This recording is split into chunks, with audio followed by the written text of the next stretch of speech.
2018 সালে বিজেপি সরকার প্রতিষ্ঠা হওয়ার পর থেকে কৃষকদের আয় দ্বিগুণ করার লক্ষ্যে কাজ করেছে।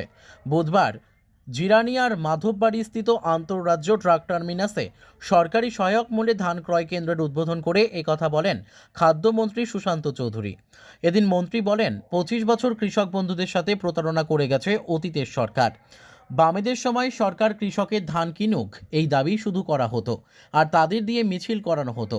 অথচ 2018 সালে বর্তমান সরকার প্রতিষ্ঠিত হওয়ার পর প্রথম মন্ত্রিসভার বৈঠকেই কৃষকের ধান ক্রয়ের সিদ্ধান্ত গৃহীত হয় এবং দ্রুত কার্যকারী হয়। বর্তমান রাজ্য সরকার প্রতিটি কৃষি মহকুমায় আধুনিক কৃষি পরিকাঠামো গড়ে তোলার কাজ করছে, যাতে করে কৃষকরা তাদের রোজগার বৃদ্ধি করতে পারে। বর্তমানে কৃষকদের আধুনিক যন্ত্রপাতি থেকে শুরু করে সার বীজ দেওয়া হচ্ছে। কৃষকদের সঠিক পরামর্শ দেওয়ার জন্য প্রতিটি কৃষি মহকুমায় কৃষক বন্ধু কেন্দ্র ও কৃষক জ্ঞান অর্জন কেন্দ্র খুলে দেওয়া হচ্ছে। পাশাপাশি কৃষকরা যাতে তাদের উৎপাদিত ফসলের সঠিক মূল্য পায় তার ব্যবস্থাও করা হচ্ছে। সরকার ন্যূনতম সহায়ক মূল্যে কৃষক বন্ধুদের কাছ থেকে ধান ক্রয় করছে। এদিন তিনি আরও বলেন, রাজ্যের কৃষক বন্ধুদের প্রতি রাজ্যের মুখ্যমন্ত্রী ডক্টর মানিক সাহা সর্বদাই সহানুভূতিশীল।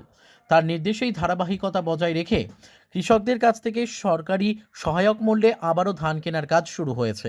যে বিগত সরকার যখন মাঠে বাজারে আন্দোলন করে কেন্দ্রীয় সরকারকে চিঠি লিখত, কেন্দ্রীয় সরকার বলতো যে তোমরা ধান ক্রয়ের চিন্তা ভাবনা করো, তোমরা কিনে নাও, আমরা রিইম্বার্সমেন্ট করে দেবো, অর্থাৎ যে টাকা খরচ যাবে সেটা আমরা তোমাদেরকে দিয়ে দেবো, রাজ্য সরকারকে দিয়ে দেবো, তোমাদের থেকে টাকা দিতে হবে না, তোমরা রাজ্য সরকার কিনে নাও, কেন্দ্রীয় সরকার আমরা তোমাদেরকে টাকা দেব। সেই চিঠিও আমার কাছে রয়েছে। কিন্তু রাজ্য সরকার তদানীন্তন কোনো চিন্তা ভাবনা করেনি, মানসিকতা তাদের ছিল না। শুধু মানুষকে বিভ্রান্ত করা, কৃষকদেরকে বিভ্রান্ত করা, মিছিল মিটিংয়ের লম্বা লাইন করা। আমরা বলেছি নির্বাচনের প্রাককালে 2018 সালের আগে যে আমাদের সরকার যদি প্রতিষ্ঠিত হয়, আমরা বছরে 2 বার কৃষকদের কাছ থেকে সহায়ক মূল্যে ধান ক্রয় করব, এবং আমরা সেটা করেছি। এবং 2018 সালে সরকার গঠনের পর আমরা প্রথমবার টার্গেট ছিল 10,000 এমপি, আমরা 10,405 এমপি ধান ক্রয় করেছি।